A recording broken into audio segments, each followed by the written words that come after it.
জয় শ্রীকৃষ্ণর পদমঙ্গল স্মরণ করে সবাই হরি বল হরি বল আর একবার হরি বল হরি বল হরি বল।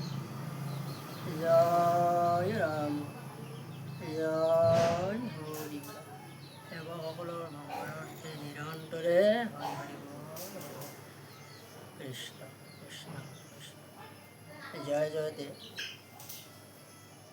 আমাৰ ভগৱান সদৃশ তপ গোপিনীসকল আৰু মোৰ গুৰুজনা আধ্যাত্মিক দিশত সত্ৰাধিকাৰী দেৱ তেখেতৰ শ্ৰীচৰণত প্ৰণিপাত জনাইছোঁ আৰু ভগৱান কৃষ্ণৰ চৰণত মন সমৰ্পণ কৰি ভাগৱত বাগ্ময় বৃত্তি শ্ৰৱণ কীৰ্তন কৰাৰ কাৰণে মানস কৰিছোঁ। ইয়াতে বহুতো দুখ ত্ৰুটি হ'ব পাৰে, সমূহ দুখ সম্পূৰ্ণভাৱে মৰিখন কৰিব। বৈকুণ্ঠৰ কল্পতৰু মহাভাগৱত শ্ৰৱণ কীৰ্তন কৰাৰ কাৰণে আমাৰ দৰে অভাজন অজ্ঞ লোকে সম্ভৱপৰ নহয়, কিয়নো আমি যিহেতুকে জ্ঞান বুদ্ধি কিছুৱে নাই। তথাপিতো আপোনালোকৰ আমন্ত্ৰণ মৰ্মে কৃষ্ণৰ চৰণত সমৰ্পণ কৰি দুআষাৰ শ্ৰৱণ কীৰ্তন কৰাৰ কাৰণে মানস কৰিছোঁ।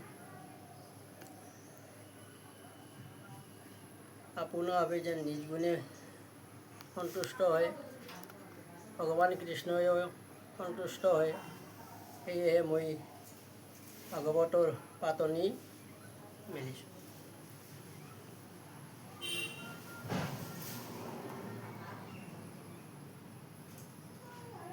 প্ৰথম দ্বিতীয় স্কন্ধে চৰণ দুটয়, তৃতীয় চতুৰ্থে যাৰ হয়ে উৰুদয়, নাভি দেখে পঞ্চম ষষ্ঠে বৈকস্থল, সপ্তময় অষ্টম কৰ কমল যুগল, কণ্ঠ দেখে নৱম দশমে যাৰ তুণ্ড, একাদশে ললাট দ্বাদশে ভৈলা মুণ্ড, হেন ভাগৱত অতি মনোহৰ, তমালহ দীঘ বৰ্ণ শ্যাম কলে বৰ, শ্যাম কলে বৰ। কৃষ্ণ ভক্তিযোগ ছবি।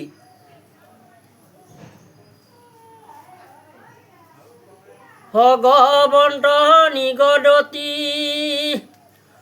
অহুনাম দেৱহূতি, এই ধ্যানে জিত মুক্ত ভৈল,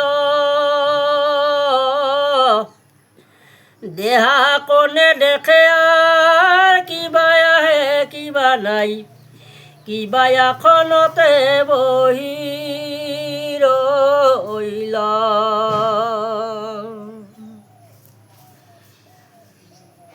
কপিল প্ৰভুৱে মাক দেৱহূতিক কৈছি যে যিখিনি সময়ত ঈশ্বৰক ভাবি থাকে, চিন্তি থাকে, ঈশ্বৰৰ গুণ নাম শ্ৰৱণ কীৰ্তন কৰি থাকে, সেইখিনি সময়ত অন্য বাহিৰ জগতৰ কথা মনত নাহে। কিয় নাহে? যে তেওঁলোকে হ'ল পৰম ভক্ত।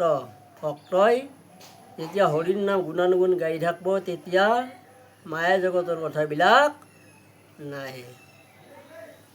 ক'ত বহি আছে ক'ব নোৱাৰে, এই বুলি কৈছে।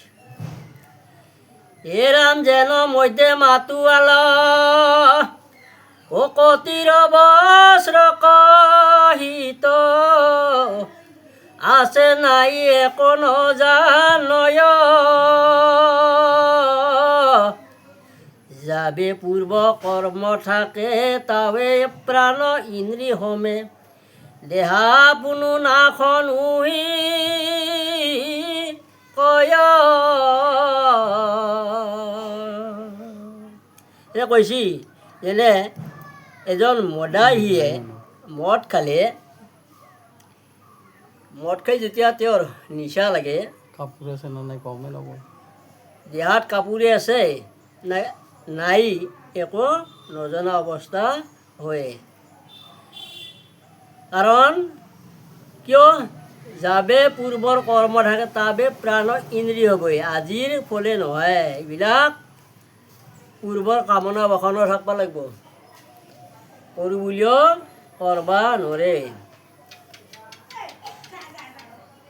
হে ৰাম পাছে কৰ্ম নাশ ভৈলে, অভৌতিক শৰীৰ পৰে, তেবে যোগী ব্ৰহ্মতমি লয়, এৰায়া সংসাৰৰ দুখ, লোভে ব্ৰহ্মানন্দ সুখ, ও যেন জলে জলে প্ৰৱেশ। কপিল প্ৰভুৱে অৰ্থাৎ মায়াকক কৈছি যে হে আই, পাছে কৰ্ম নাশ বোলে ভৌতিক শৰীৰ পৰে, তেবে যোগী ব্ৰহ্মতমি লয়। যেতিয়া ভগৱানৰ গুণগান শ্ৰৱণ কীৰ্তন কৰি থাকে, শৰীৰৰ এই আসক্তিটো বা একো নাজানা হৈ ক'ব নোৱাৰা হৈ ঈশ্বৰৰ ধ্যান মগ্ন হৈ থাকে, ঈশ্বৰৰ নামত সমৰ্পণ কৰি দিয়ে মনটো, আৰু এই সংসাৰৰ দুখে এৰিব নোৱাৰে। ব্ৰহ্মানন্দ সুখক কেনেকৈ লাভ কৰিব পাৰি সেইটো কৈছি। যেনে জল অৰ্থাৎ পানীয়ে, নৰ্দমাৰ পানী হওক, খালৰ পানী, নৈৰ পানী যাই যেতিয়া সাগৰত পৰে, তাৰে পৰা বাচি উলিয়াব নোৱাৰি। হে ৰাম এহি বুলি কৃপাময়, মৌনে ৰহিল অন্ততয়, দেখি দেৱী পুচন্ত দুনাই, আৱে বাপ ভক্তি জগ বিস্তাৰি কহিও মক, যেন মতে বুজয় অভিপ্ৰায়। দেৱাহুতি অৰ্থাৎ কপিল প্ৰভু প্ৰশ্ন কৰছি। কি প্ৰশ্ন? হে বাপ, বাপ সম্বোধন জনাইছি। কিয়?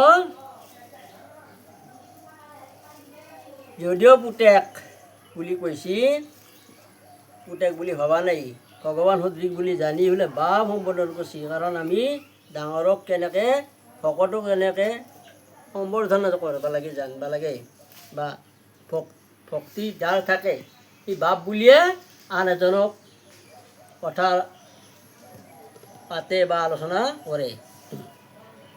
আৰু মায়াকে কৈছি হে প্ৰভু বা বাপ, পুতেককে কৈছি এই ভক্তি যোগৰ কথাখিনি মোক অলপ বহলাই কওঁ, কাৰণ মই সিমান নাজানো, সহজতে যাতে বুজি পাওঁ সেই বুজিব কৰিহে কওক। হে ৰাম আৰু জীৱ সমস্তৰ, ও বিবিধ সংসাৰ, যেন তাকো কয় প্ৰবঞ্চিয়া মাত যাক জানিলে লোক সমস্ত পাপত অন্তে বিৰকতি হৈবে কহাই খাত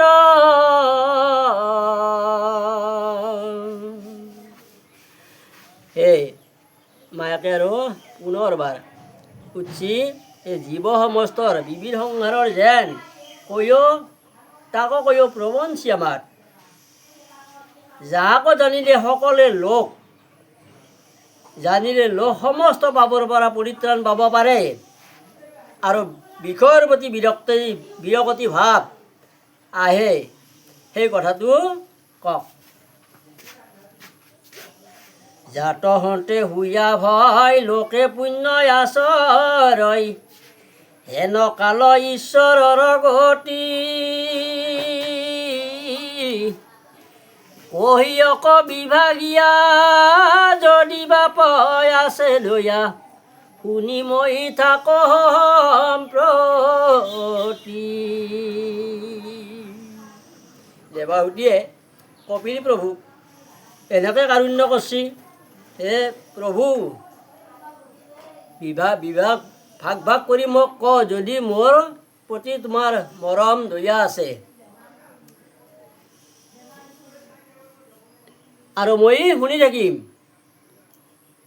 অজ্ঞানয়ান্ধাৰৰ মাজে শয়ন কৰিয়াই আছে শ্ৰান্ত হুয়া জীৱ জগতৰ তাক সম্বাক কৰি দয়াই উদয় হৈলা তুমি যোগপন্থ প্ৰকাশ ভাস্কৰ। দেৱাহুতিয়ে কপিল প্ৰভুক কৈছে যে অজ্ঞান আন্ধাৰৰ মাজে আমি শয়ন কৰি আছোঁ আৰু কেনেকৈ শ্ৰান্ত হোৱা জীৱ জগতৰ আমি কেনেকৈ শান্তি পাব পাৰোঁ সেই প্ৰভু মোক দয়া কৰা আৰু সহজভাৱে যেন বুজি ল'ব পাৰোঁ। এটা উদাহৰণ দি কৈছে যে সূৰ্যই যেতিয়া ৰাতিপুৱা উদয় হোৱাৰ লগে লগে আন্ধাৰবিলাক গুচি যায়। সূৰ্যই পোহৰ দিয়া সদৃশ তুমিও মোৰ পুত্ৰ বা ভগৱান সদৃশ পুত্ৰ তুমি মোৰ মনৰ সংশয়বিলাক নোহোৱা কৰি দিয়া। এতেকে জানিলো মই এইবাৰ সমস্তে লোক উদ্ধাৰ কৰিয়া কৃপাময়ী হৰি মৰ মহাধন্য আছে অসংখ্যাত পুণ্য ও হেন প্ৰভু ভৈলা হাত কৈছে। মোৰ কি আগৰ কিবা পুণ্য আছিল সেইকাৰণে আজি এই ভগৱান সদৃশ সন্তাক মই আজি পুত্ৰ হিচাপে লাভ কৰিব পাৰিছোঁ। হে ৰাম মৈত্ৰেয় বলন্ত এহি ও মাতৃৰ সুন্দৰ বাণী শুনি প্ৰভু কপিল ঈশ্বৰ কৃপায়ে পীড়িত হুয়া মাতিলন্ত প্ৰশংসীয়া কুশলক চিন্তিয়াল কৰ। মৈত্ৰেয় আৰু বিদুৰক দেৱাহুতি আৰু কপিল প্ৰভুৰ কথাবিলাক মৈত্ৰেয় বুলি বিদুৰক কৈ আছে। হে ৰাম ভগৱন্ত নিগদতি শুন ধন্য ধন্য মহামতী মনুৰ নন্দিনী মৰ মা ভালত যু হইল মতি সংহাৰত ৰিলায়াতি তুষ্ট হইল দেখি তজু ভাব।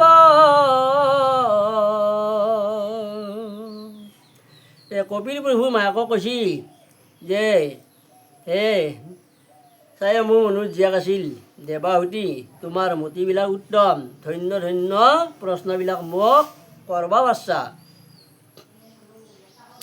আৰু সংসাৰৰ সকলো লোক যেন তৰি যাব পাৰে, সেইবিলাকে মোক ওচৰত তুমি আজি প্ৰশ্ন কৰিছা। আৰু যেন সকলোৰে যে মংগল হয়, সকলো জীৱই যেন তৰি যাব পাৰে, এই তোমাৰ ভাৱ মই বুজি পাইছোঁ। শুনিও ভাবিনি আৱে ও প্ৰশ্নৰ উত্তৰ কহ, ভক্তি পুনু বহুবিধ নয়, কিন্তু পুৰুষৰ ফল সংকল্প অনুসাৰে, ভক্তি নানা মতে ভেদ।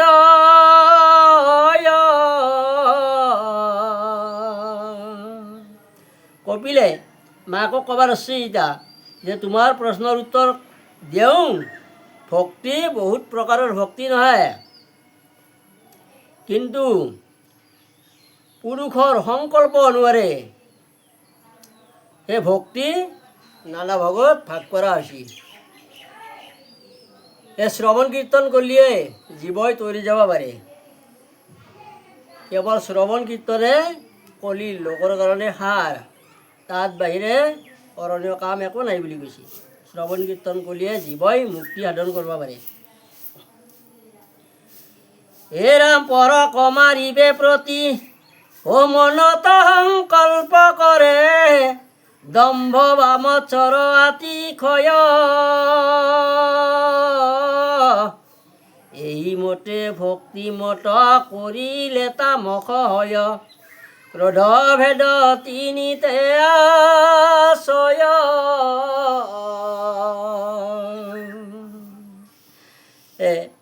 কপিল প্ৰভুৱে মাকক কৈছে পৰক মাৰিবে প্ৰতি মনত সংকল্প কৰে, দম্ভ বা মৎসৰাতি হয়। সেয়াই যে ভক্তি বহুবিধ নহয়, তামসিক, ৰাজসিক আৰু সাত্বিক, এই তিনিটাই ভক্তি। তামসিক ভক্তি, ৰাজসিক ভক্তি যি তৰি যাব নোৱাৰি, এতিয়া কৈছি ৰাজসিক ভক্তিটো হ'ল বেলেগ বস্তু, তামসিকটো হ'ল তমগুণৰ বস্তু, আৰু সাত্বিক যিটো ভক্তি, সেই সাত্বিক ভক্তি দিহে জীৱই পৰিত্ৰাণ পাব পাৰে। এই বিষয়ে আমি আৰু বিশ্লেষণ বেছি চিন্তা গুণত নকৰোঁ, কমকৈ যাই আছোঁ। বিষয়ত কৰি আশা যশবায় স্বৰ্য চাৱে, প্ৰতিমাত মহক পূজয়,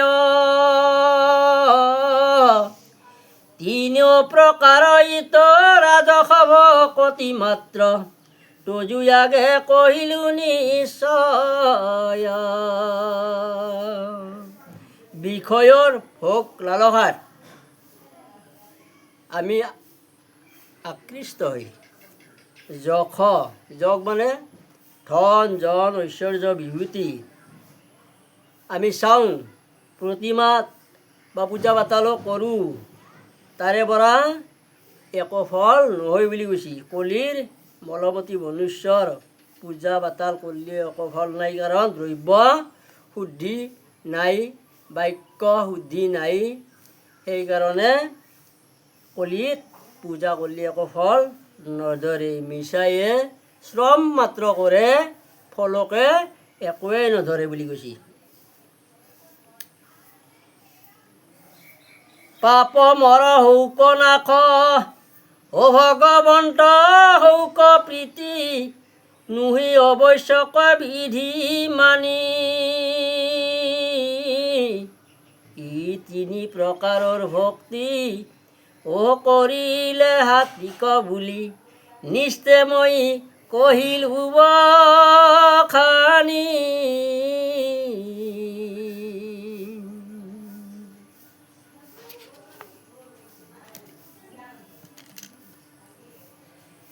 হে ৰাম প্ৰতিমা পূজয়াৰ, অভেদ ভাৱ দৰিখন, তিনি তহ মান আক কয়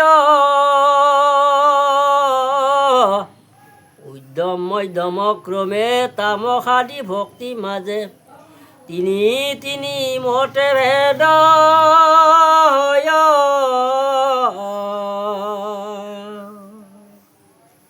ৰাজসিক তামসিক আৰু সাত্বিক ভক্তি এই তিনিটা ভক্তিৰ ভাগ আছে। এই ভাৱ অনুসাৰে হ'ব।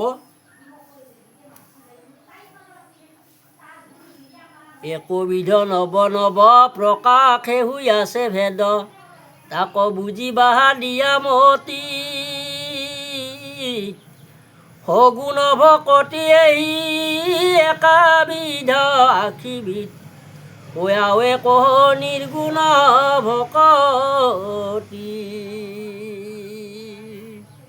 এতিয়া কপিল প্ৰভুৱে মায়াকৰ ওচৰত কবাৰ আছে এই সগুণ ভক্তি একাশীবিধ তাকো কৈ নিৰ্গুণ ভক্তি কি তোমাৰ আগত আজি মই কম হে মা ভালদৰে শুনিবা।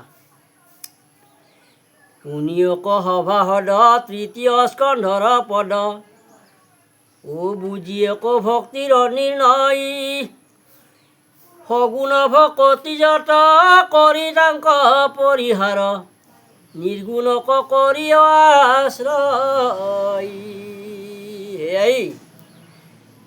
নিৰ্গুণ ভক্তিহে আচল শ্ৰেয় বস্তু, এইটোক লগিহে তুমি কামনা কৰা। নিৰ্গুণ ভক্তি কৰিব পাৰিলেহে ভগৱানক লাভ কৰিব পৰা যাব। দেখা কেন কৃপা কৰি আপুনি কহন্ত হৰি ভকতিক কৰি নানা ভাগ এতেকে নিৰ্গুণ ভক্তি ধৰিয়ক দৃঢ় কৰি তেবে ঈশ্বৰক পাইবা লাগ। নিৰ্গুণ ভক্তিটো শ্ৰেয় তাতেহে দৃঢ় কৰি ল'ব লাগে। খাটাং খামোচ মাৰি ধৰবা দিছি এনেহ'লেহে ঈশ্বৰক লাভ কৰিব পৰা যাব। ৰাম নমো নমো দীন বন্ধু কৃষ্ণদেৱ কৃপা সিন্ধু তজু পাৱে পখিলু হৰণ গুণময় ভক্তিশয় স্বপ্নত নহৌ কমৰ এহি মানে কৰ প্ৰাৰ্থনা। কৈছি এই গুণময় যে সপনতো যে মোৰ নাহে যে নিৰ্গুণক লাগি যে মই আশ্ৰয় কৰিব পাৰোঁ, নিৰ্গুণক লাগি যাতে যাব পাৰোঁ, ভক্তি কৰিব পাৰোঁ। গুণময় যিটো কামনা বাসনা তেনে মনটো যেন মোৰ প্ৰবৃত্ত নহয় এই কথাটোৱে কৈছে। কিন্তু তজু পাৱে নতি একান্ত প্ৰেমৰতি ৰৌক মৰ নৌক আন কাম সময় যাৰ যত জন হৌক মাধৱত মন ডাক চাৰি বলা ৰাম ৰাম কৃষ্ণ।